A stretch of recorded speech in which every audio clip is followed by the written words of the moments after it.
এক ব্যক্তির বেতন 25% বেড়ে কি 8,500 টাকা হলো? আগে ব্যক্তিটির বেতন কত ছিল? এখানে আমরা মনে করি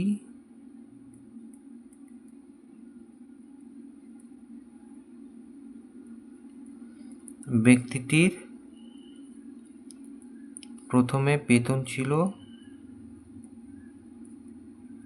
100 টাকা, অতএব এখন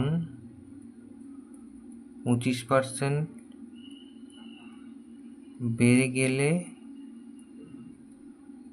বেতন 100 টাকায় 25 টাকা বেড়েছে, তার মানে 125 টাকা।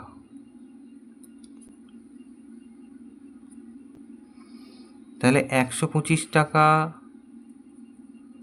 বেতন হয় আগের বেতন 100 টাকা হলে।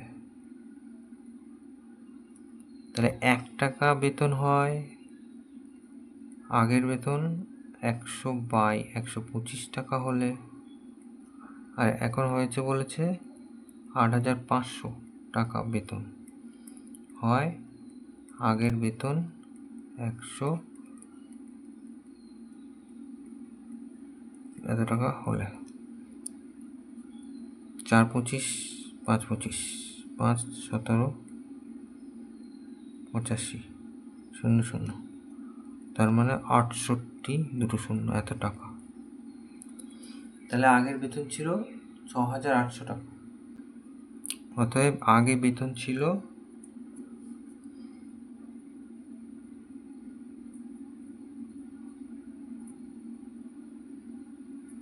তো টাকা।